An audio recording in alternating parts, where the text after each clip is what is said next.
चलो भाई अपनी अपनी चाय बिस्किट सब साइड में रख दो और जो नवाबों की तरह लेटे हुए बैठ जाओ, क्योंकि अभी आपकी जिंदगी का सबसे इंपॉर्टेंट टॉपिक कि दो वेक्टर को जोड़ा कैसे जा रहा है, वेक्टर की एडिशन कैसे होती है, वो टॉपिक आ रहा है।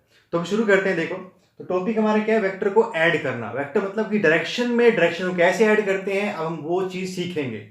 ठीक, सिंपल शुरुआत करते हैं। क्या क्या केस हो सकते हैं, वो किस किस टाइप के क्वेश्चन मिल सकते हैं जो जिस केस में हमको वेक्टर ऐड करने रहते हैं।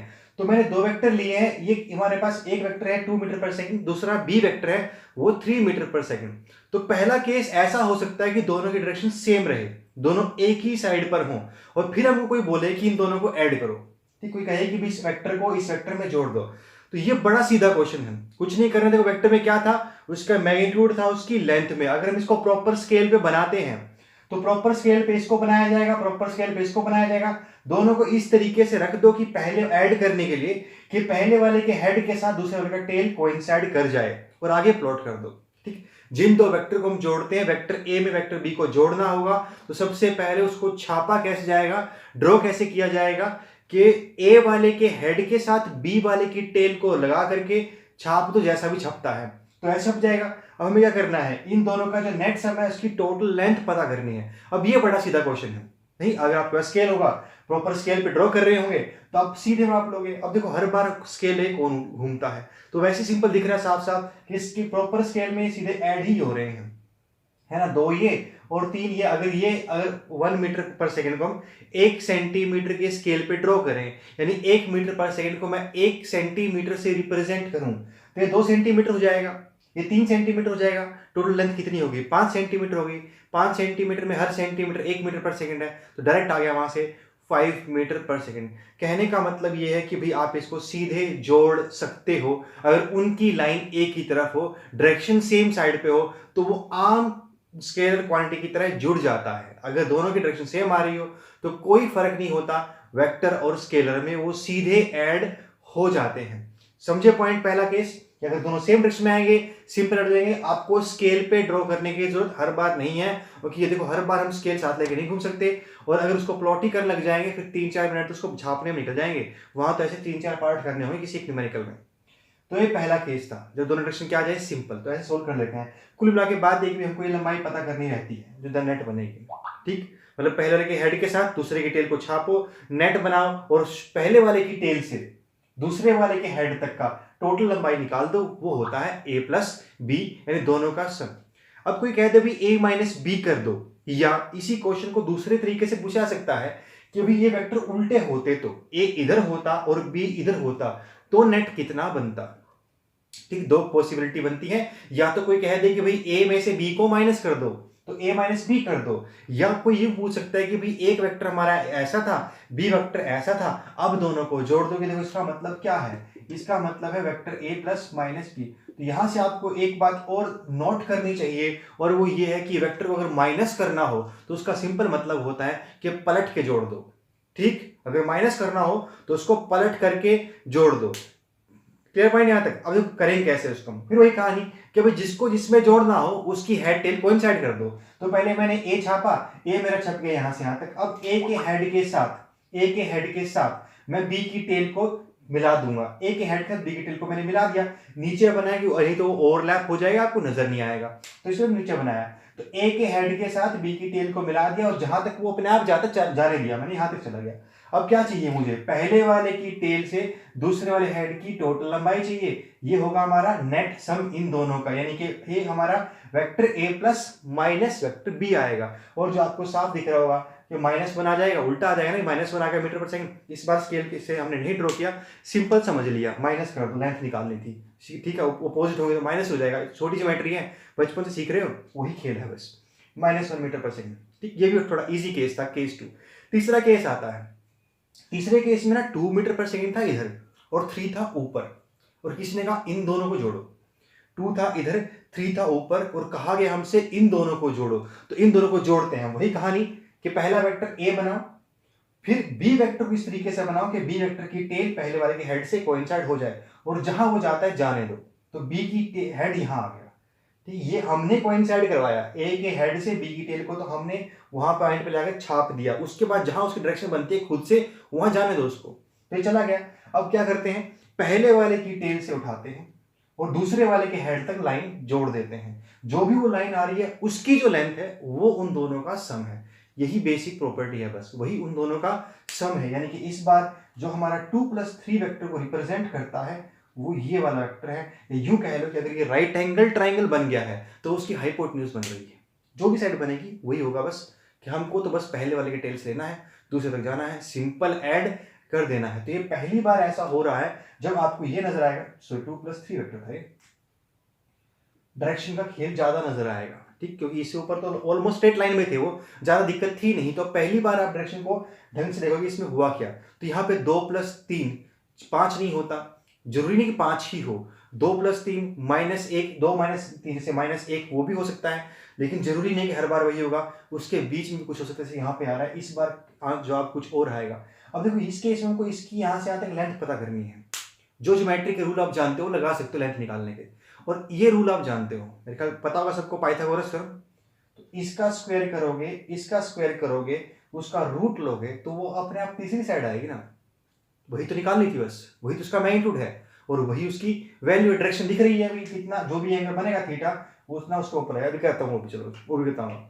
तो पहले तो इसका मैग्नीट्यूड निकालते हैं। कैसे निकलेगा भाई मैग्नीट्यूड, इसकी साइड की लंबाई निकालनी है, उसमें जो ज्योमेट्री आपको पता है सारी लगा दो, छाप दो जो आप जानते हो, और ये आपको पाइथागोरस से मिल जाएगा। यहाँ पे यहाँ पाइथागोरस लग सकती है, राइट एंगल ट्राइंगल में पाइथागोरस लागू होती है। तो 2 का स्क्वायर प्लस 3 का स्क्वायर, 4 + 9 13 हो गया, 13, उसका रूट, ये साइड बन गई, कितना है √3 13 मीटर पर सेकंड। इसका मैग्नीट्यूड आ रहा है, मैग्नीट्यूड मतलब समझते हो ना, वैल्यू आ रही है, लेकिन डायरेक्शन तो नहीं आई है ना। देखो इस केस में डायरेक्शन आई कहाँ पे, उधर ही। इस केस में डायरेक्शन आई कहाँ पे, बी की तरफ या पीछे, लेकिन इसमें डायरेक्शन अभी कहाँ पता है, ये तो छपी हुई है ना, लिखो कैसे इसको। तो लिखने का तरीका देखो क्या होता है। लिखने के लिए हमें थीटा बताते हैं कि भाई हॉरिजॉन्टल से कितना ऊपर, कितना नीचे, वर्टिकल से कितना ऊपर, जिस जो आपका दिल करे कोई एक एंगल उसमें छाप दो और उसके एंगल की वैल्यू बता दो। मतलब आपको दिल कर रहा है, मुझे ये नहीं बताना, मेरे को तो ये 5 बताना है, यहाँ से 5 बताऊंगा मैं, तो वर्टिकल से कितना एंगल पे, कोई बात नहीं, आप 5 किलो निकाल देना, लेकिन छपा आपका वही होना चाहिए, आप निकालोगे। कोई बात समझ में आ रही कि नहीं। तो उसके लिए मैं थीटा निकालूं, तो थीटा के लिए अलग तरीका क्या होता है। थीटा हमारे पास perpendicular upon base, tangent theta, tangent theta कितना हो जाएगा, टेंजेंट ऑफ थीटा = 3/2। यहाँ से थीटा मिल गया tan इनवर्स 3/2। इतना ही छोड़ दोगे, इससे आगे निकालने की जरूरत नहीं होती। अगर आपके पास एग्जैक्ट वैल्यूज ना पता हो तो हम उतने में छोड़ देते हैं। तो अब हमको पूरा नेट वेक्टर मिल गया। ये तीसरे केस में हमको पता है उसकी वैल्यू कितनी आ रही है, √13 मीटर पर सेकंड, √13, और उसकी डायरेक्शन क्या आ रही है, हॉरिजॉन्टल से टेंजेंट इनवर्स 3/2 पे आ रही है। तो ये तीसरा केस था जहां पर वो परपेंडिकुलर हो। और आपने तीनों बातें देख ली कि भाई अगर वो एक ही लाइन में हुए तो बहुत ईजी है सोल्व करना, अगर ऑपोजिट हुए तो भी ईजी है सोल्व करना, अगर राइट एंगल पे हुए तो भी ठीक ठाक है, काम चला लेंगे, सोल्व कर देंगे। लेकिन खेल तब शुरू होता है जब वो ना तो 90 डिग्री पे होते, ना 0 पे होते, ना 180 पे होते। जब ये कुछ और ही बात हो जाती है, असली खेल तब स्टार्ट होता है कि अगर ये ऐसे एंगल पे आएंगे तो फिर कैसे निकालोगे। अच्छा देखो, पहले तो मुझे एंगल बताना पड़ेगा ना कितना है। तो एंगल कल बताया था आपको कैसे निकालते हैं, तो हेड हेड टेल टेल कैसे निकालते हैं। तो मैंने इसको ना पीछे खिसकाया, ये वेक्टर मेरा बी है, ये वाला वेक्टर बना ना ऊपर जो गया मेरा, वो वेक्टर मैंने बी है, मैंने वेरिएबल ले लिया। इस बार मैंने वैल्यूज नहीं ली, वैल्यूज से बाद में कर दूंगा। अब मैंने एग्जैक्ट लिया, मैंने जनरल इक्वेशन ली है। तो ये बी था, मैंने बी को थोड़ा पीछे खिसकाया ताकि हेड से हेड कोइंसाइड हो जाए और इसे कह सकूं कि मेरा एंगल कितना होगा, ये थीटा। तो मुझे ये थीटा निकालना है। और कैसे किया, ए को छापा, ठीक है, ए के हेड के साथ बी के टेल को छापा, जहां वो गया उसके हेड के साथ और उसकी टेल के साथ सीधा जोड़ दिया। यानी कि पहले वाले के हेड से और पहले वाले की टेल से दूसरे वाले की हेड तक होगा हमारा नेट वेक्टर सी वेक्टर। ऐसे छपेगा, ऐसे लिखा जाएगा। अब निकाला कैसे जाएगा वो देखते हैं। जैसे यहां पे था, ऐसे छपेगा, ऐसे लिखा जाएगा और ऐसे निकाला जाएगा। पॉइंट समझ में आया। एक छापना होता है, एक मैथमेटिकली रिप्रेजेंट करना होता है, एक उसकी वैल्यू निकालना होता है। तो 3 अलग अलग चीजें हैं ये। ड्राइंग कैसे बनी, रिप्रेजेंट कैसे हुआ, वैल्यू कैसे आई। तो ड्राइंग कैसे बनी, पहले वाली टेल से दूसरे वाले के हेड को जोड़ दो। रिप्रेजेंट कैसे हुआ, vector C = vector A plus vector B. अब तीसरा खेल, इसकी लेंथ कैसे निकालें, क्योंकि ये तो राइट एंगल ट्राइंगल नहीं है।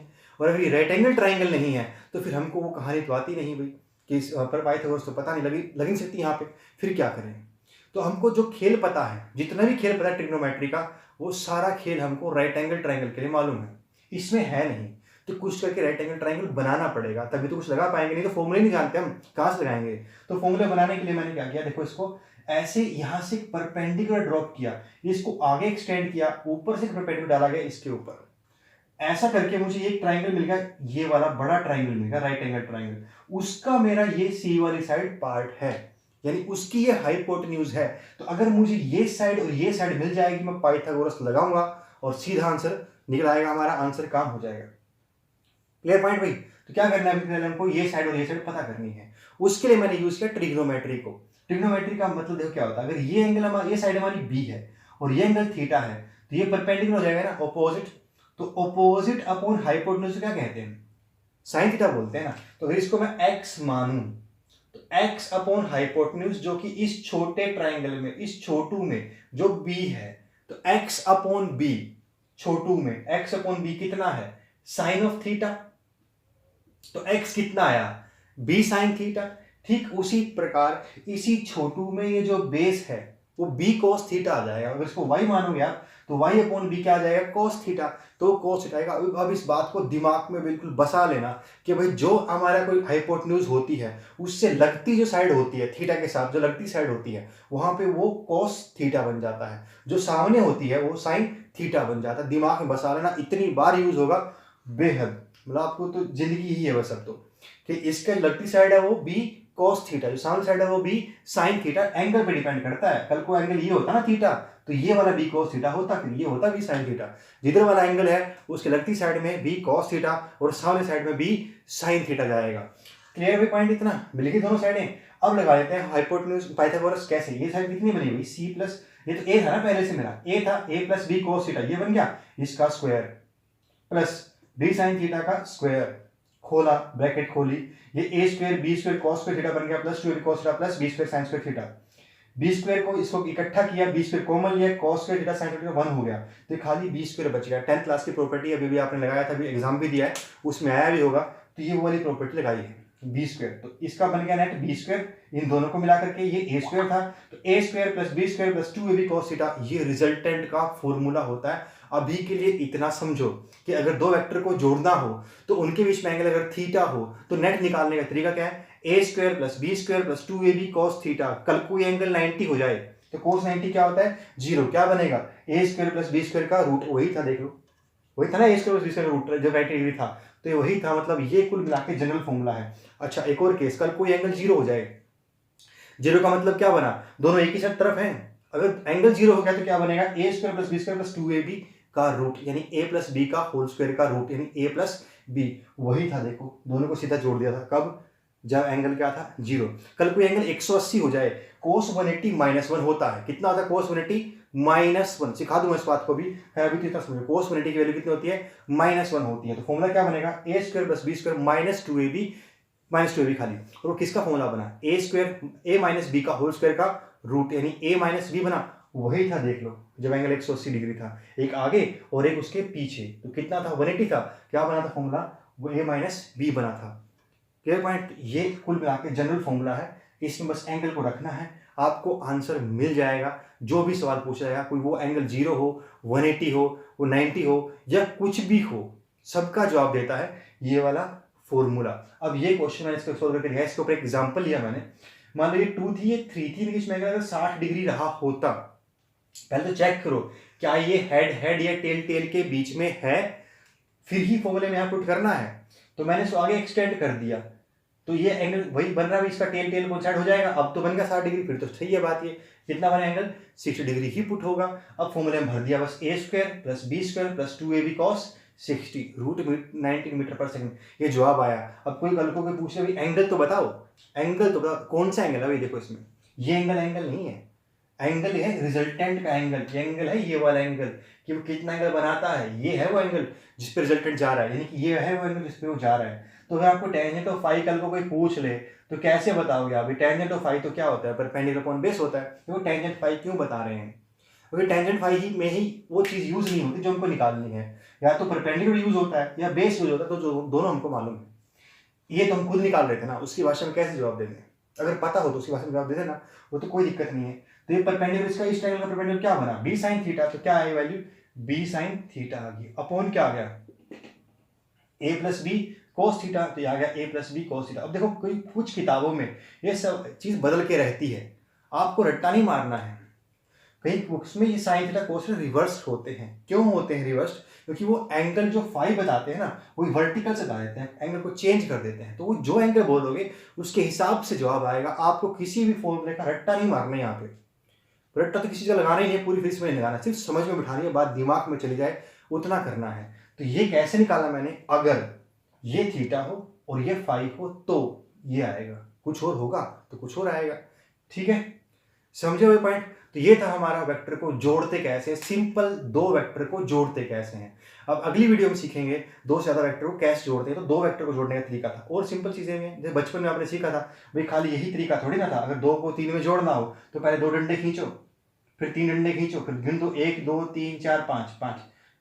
ये कहने का तरीका थोड़ी था। तो आज तो मैंने आपको वो उस टाइप का तरीका सिखाया है कि सिर्फ अगर डंडे की तरह गिनना जाएगा, यानी बेसिक होगा तो कैसे रहेगा। कब अगली वीडियो में आपको ट्रिक सिखाऊंगा कि शॉर्टकट कैसे रहता है, जल्दी कैसे जोड़ा जाता है उसको, फिर वो भी सिखाऊंगा।